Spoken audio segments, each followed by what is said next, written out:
এই দৃশ্য দেখার পর হয়তো নিজের প্রতি আর কোনো অভিযোগ বা অভিমান থাকবে না। বাবার কষ্ট সহ্য করতে না পেরে 2 হাত হারিয়েও লেখাপড়া ছেড়ে ঢাকায় এসে বাদাম বুট বিক্রি করছে ছেলেটি। বাবা হাতে নিয়ে টাকাটা নিয়ে আব্বু কান্না করে, বাবা আমার এই ছেলে কষ্ট করে আমার টাকা দিতেছে। আমার বাবা অসুস্থ না থাকলে হয়তো আমার আজকে এখানে ঢাকা থাকতে দিত না আমার বাবা। ভারী এই বাদাম বুটের বোঝা কাঁধে ঝোলাতে ঝোলাতে তার কাঁধের একটি পাশ বেঁকে গেছে। না বলা অনেক কথা বুকের ভিতর চাপা দিয়ে হৃদয় বিদারক যন্ত্রণা সহ্য করেও চালিয়ে যাচ্ছে বেঁচে থাকার সংগ্রাম। মায়াভরা এই ছেলেটির নাম আব্দুল্লাহ। আমার ইচ্ছা আমার বাবা মারে আমি একটু সুখী করতে চাই। আমার জন্য অনেক কষ্ট করছে তারা। আমি ছোটবেলা থেকে দেখেছি বাবা অনেক কষ্ট করছে আমাদের জন্য, ফ্যামিলির জন্য, সবার জন্য। আমার বাবা নিজের জীবনটা শেষ করে দিতেছে, এমন হয়তো দিন নাই রাত নাই আমার বাবা সব সময় কাজ করে। আমার বাবা একজন কৃষক। 2 হাত হারানোর পরেও পা দিয়ে লিখে এসএসসি পাশ করেছে ছেলেটি। কিন্তু অভাবনটন আর বাবার কষ্ট সহ্য করতে না পেরে প্রতিদিন অমানবিক পরিশ্রম করে যাচ্ছে। ভারী বাদাম বুটের ওজন কম হলেও প্রায় 7 থেকে 8 কেজি। অনেক সময় সেই বোঝার সহ্য করতে পারে না আব্দুল্লাহ। আমি এখানে থাকি, আমার দাদি সব গুছাই দেয়। আমি সকালে বিকালে যতক্ষণ পারি, যতক্ষণ শরীরে কোলায় ততক্ষণ বিক্রি করি। এটা অনেকটা ভার নিলে আস্তে আস্তে ঘাড়ে অনেক ব্যথা করে, মাথা মুথা। তবুও কষ্ট সহ্য করে চালিয়ে যায় বিক্রি। বাবার ঋণ শোধ করতে আজ নিজেকে বিসর্জন দিয়েছে আব্দুল্লাহ। হ্যাঁ, আমার বাবা আমার কাছে অনেক আমার বাবা যতটুকু করছে, আমার বাবার জন্য যদি আমি জীবন দিয়ে দিই তাও ঋণ শোধ করতে পারবো। আমার বাবা একজন কৃষক, আমার 6-7 লাখ টাকা খরচ করে আমার এই জীবন বাঁচাইছে। কত আমার বাবার টাকা কই পাইছে এটা আমিও জানি না। আমার বাবার কাছে এত টাকা ছিল না, কই পাইছে সে, কীভাবে বাঁচাইছে, কীভাবে কী করছে, সেই এখন আমার অনেক দিনা হয়ে আছে আমার বাবা। নিজের সব সকাল্লাদ বিসর্জন দিয়ে কঠোর পরিশ্রম চালিয়ে যাচ্ছে সে। বাবার কষ্টের কথা মনে পড়লেই কান্নায় ভেঙে পড়ে আব্দুল্লাহ। বাবা আমার তো বলার মতো না। আমার বাবা আমার জন্য অনেক করছে, আমার মৃত্যুর মুখ থেকে বাঁচাই আনছে আমার বাবা। সে বাবা মায়ের প্রতি কিছু বলার আছে? বাবার জন্য কিছু করতে চাই। দর্শক, আজকে আপনাদের সামনে এমন একটি প্রতিবেদন তুলে ধরতে চলেছি যা আপনাদের হৃদয়কে স্পর্শ করবে। এই প্রতিবেদনটি দেখলে হয়তো নিজের চোখের পানি আর ধরে রাখতে পারবেন না। বাবা মা জানে আপনি এই কাজ করেন? জানতো, কিন্তু জানতো আমি বাদাম বুট বেচি, কীভাবে বেচি এটা জানতো না। কয়েকদিন আগে একজন ভাই ভিডিও করছে, ওইখান থেকে দেখছে, পরে বাবা ফোন দিয়ে কাঁদছে। আমরা দেখি কি বলেছে যে আব্বা তুই এমন কাজ করতেছি, মাও কাঁদছে। এক গরিব পরিবারে জন্ম আব্দুল্লাহর। স্বাভাবিকভাবে জন্মালেও ভাগ্যের নিষ্ঠুর খেলায় সৃষ্টিকর্তায় কেড়ে নিয়েছে তার 2টি হাত। আমার যখন একটা বাজে মন্তব্য করে যে হাত নেই এমনি হ্যান ত্যান, তখন আমার কষ্ট লাগে। এমনি সারাদিনে আমার কোনো কষ্ট হয় না, আমার তখন অনেক বুকটা ফাইটে যায়। ক্লাস 6-এ পড়ার সময় একদিন স্কুলে একটি খেলা দেখতে গিয়েছিল সে। কিন্তু সেদিন মুহূর্তেই বদলে যায় তার পুরো জীবন। খেলা দেখতে একটি ভবনের 2য় তলায় উঠেছিল। আমি যখন 5 এক্সাম দিয়ে ক্লাস 6-এ ভর্তি হই, আমাদের স্কুলে ওদিনকার খেলাধুলা ছিল, স্পোর্টস ছিল, মাঠে খেলাধুলা হয় ফেব্রুয়ারি মাসে, যে খেলাধুলাটা ওইটা ছিল। আমি ওদিনকে স্কুলে যাই। স্কুলে যাওয়ানোর পর আমরা কয়েকজন মিলা স্কুলের পাশে একটা বাসা ছিল, ওই বাসার ছাদে উঠছিলাম যে ওইখান থেকে ভালো খেলাধুলা দেখা যাবে, এই জন্য উঠছিলাম। আর সেখানেই অসাবধানতাবশত স্পর্শ করে ফেলে একটি বৈদ্যুতিক তার। মুহূর্তে ঝলসে যায় তার শরীরে বেশ কিছু অংশ। আমি দেওয়াল ছিল ছাদের উপরে, চতুর্থ সাইডে দেওয়ালের সাইডে যেয়ে দাঁড়াইছি। এইভাবে দাঁড়াই আছি দেওয়ালের সাইডে, দেওয়ালের ডাইন পাশ দিয়ে একটা 440 লাইনের তার গেছে। আমি তো দেখি নাই, আমি তখন আগে পরে ওই জায়গায় যাইও নাই, দেখিও নাই। তো আমি ওখানে দাঁড়ানোর পরে আমার কাছে মনে হইতেছে যে আমারে শুধু ওই তারের দিকে টাইনে নিয়ে যেতেছে। আমি ওইখান থেকে সরবো, এই শক্তিটা আমার ভিতরে নাই। টানতে টানতে ওইদিকে নিয়ে গেছে। আমি নিজের সামলাইতে চেষ্টা করছি। একটা প্লার রড ছিল, রডটা বাম হাতে ধরে ফেলছিলাম, ডাইন হাতের কেউ না, আর পেট যেয়ে পড়ছিল তারের উপরে। আমার ছোট ছোট 2টা মামাতো ভাই ছিল, ওরা ছিল আমার থেকে একটু ছোট, 2-1 বছরের। ওরা দেখার পর আমার ওইখান থেকে শর্ট করে 2 তলার থেকে রাস্তার উপরে ফেলে দিছিল। তো ওরা নাইমে যেয়ে সবাই বলছিল, তারপর সবাই এসে আমার হসপিটাল নিয়ে গেল। দ্রুত হাসপাতালে নিলে চিকিৎসকরা প্রাণ বাঁচালেও মাত্র 6 দিনের মাথায় কেটে ফেলতে হয় তার 2টি হাত। না, আমার ওই ধরার পরে আমি অজ্ঞান হয়ে গেছিলাম। ওইখান থেকে আমার ফরিদপুর এসে জ্ঞান ফিরেছিল, এর মাঝখানে আর জ্ঞান ফিরেছিল না। আমার 2 হাত পুড়ে গেছিল, এই বুকেও আছে, পেটে অনেকটাই পুড়ে গেছিলো, এই পাম্পায়ের রানেও আছে, এইখান দিয়ে পুড়ে গেছিলো। তারপরে এই ঢাকা আসার পর চিকিৎসা হলাম, 2 হাত কেটে ফেললো, এই বুকে চামড়া কেটে আবার সেলাই দেওয়া আছে। সেই থেকে শুরু হয় আব্দুল্লাহর জীবনের এক নির্মম অধ্যায়। আব্দুল্লাহরা 4 ভাই বোন, সবার বড় হওয়ায় সংসারের ভারটা এখন তার কাঁধেই। বড় ছেলে বলে কথা, তাই বোঝা তাকে বইতেই হচ্ছে। তবে তার একমাত্র বোন কিছুদিন আগেই মারা গেছে। আমরা ফ্যামিলিতে 7 জন। আমার বাবা কৃষি কাজ করে আমাদের খাওয়ায়, তো আমি চাই যে বাবার জন্য কিছু করি।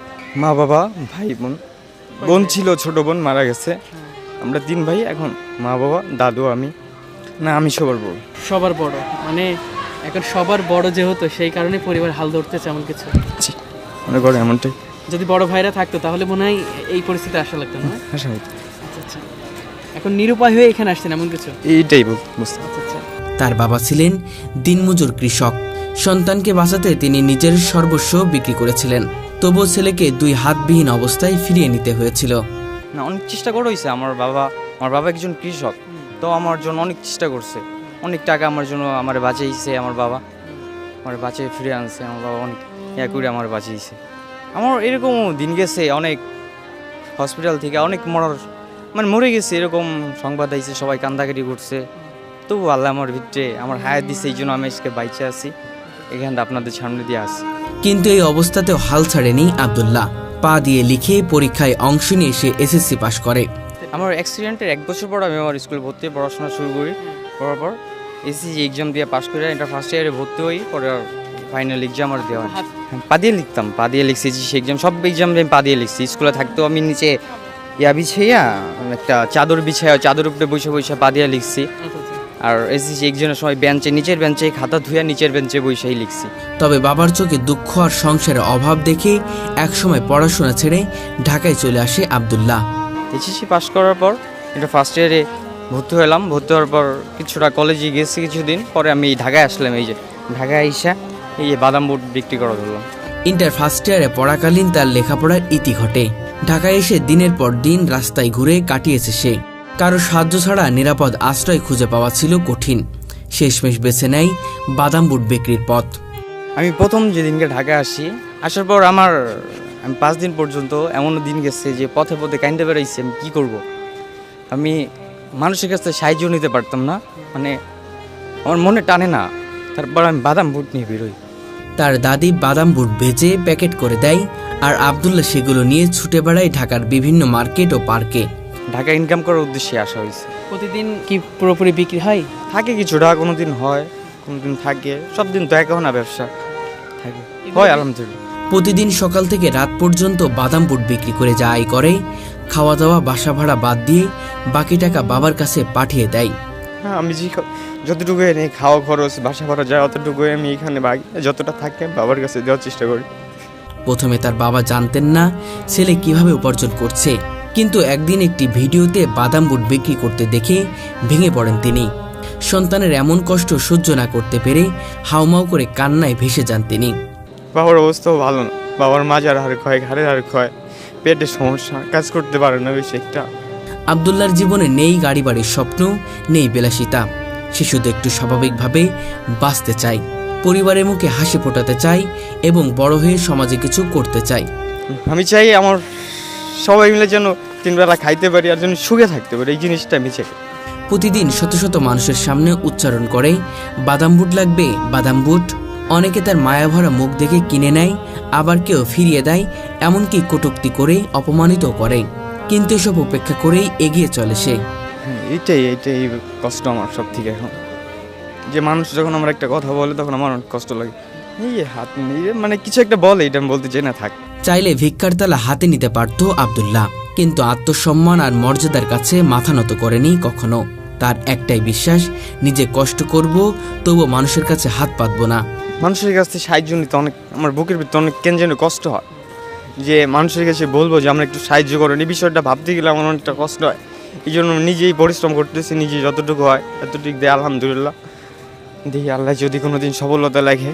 নিজের সব শখ আহ্লাদ বিসর্জন দিয়ে অশ্রু লুকিয়ে বাবার মুখে হাসি ফোটানোর জন্য নিরলস পরিশ্রম করে যাচ্ছে সে। আমি সকালে 10টা-11টার দিক বেরোই, 2টার দিকে যাই, যাই গোসল করে খাওয়া দাওয়া করে আবার বেরোই। 10টা-11টা বাসায় যাই।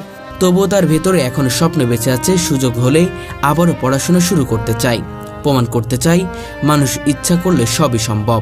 মানে আমি ছাড়তে চাই নাই, আমি আর মন চাই আবার ভর্তি হই, এখনও করলে হবো, কিন্তু মানে করতে পারতেছি না। আমার লেখাপড়ার করার ইচ্ছা আছে, এটা বা মন থেকেই। আব্দুল্লাহ আজ আমাদের সমাজের প্রকৃত সুপারহিরো, যে হাত হারিয়েও পায়ের কলমে লিখেছে জীবন সংগ্রামের এক অনন্য অধ্যায়। আমি ঢাকা আছি 1 বছর ধরেই করতেছি। এখানে যা ইনকাম হচ্ছে সেটাতে চলছে। চলছে আমাদের। তার প্রতিটি দিন প্রমাণ করে দিচ্ছে অদম্য সাহস আর ইচ্ছাশক্তি থাকলে অন্ধকারের ভিতর থেকেও আলো খুঁজে পাওয়া যায়।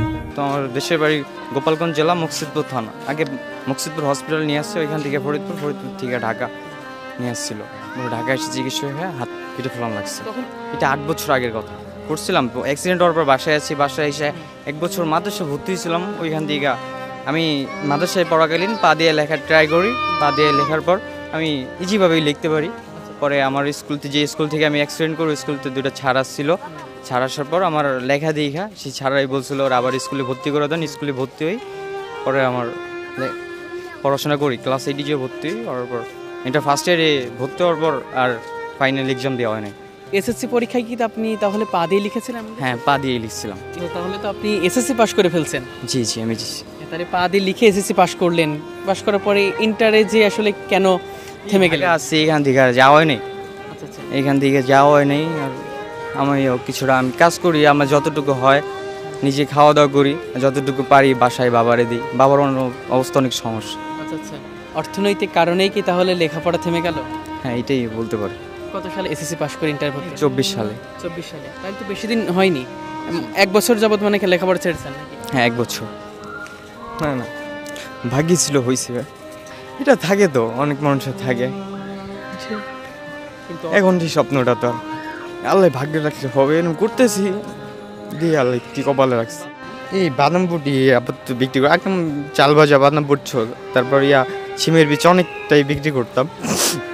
এখানে শুধু বাদাম বুটি বিক্রি করতেছি। হ্যাঁ, লাগে আস্তে আস্তে বিচতে যখন হালকা হয় তখন একটু ভালো লাগে। আমি এটাই মানা করি যারা যেন বাবার সাথে খারাপ না করে, বাবা মা থেকে অমূল্য দিতে চান। দর্শকদের আমি থাকি এই যে দারুসালাম থানা, হরিরামপুর টালি কোম্পানি, ওইখানে। লেখাপড়া কি আবার চালিয়ে যাওয়ার ইচ্ছা আছে কি? অবশ্যই আছে, লেখাপড়া করার ইচ্ছা আছে। জি না, জীবনও না, বাবা মার জিনিস কেউ করতে পারবে না, বাবা মায়ের করার মতনও না। অবশ্যই আমার জন্য দোয়া করবেন সবাই, যেন আমি জীবনে কিছু একটা করতে পারি আমার ফ্যামিলির জন্য, আমার মানে যেন একটু সুখে থাকতে পারি, সবাইকে নিয়ে যেন একটু সুখে থাকতে পারি, এই দোয়াটা করেন আমার।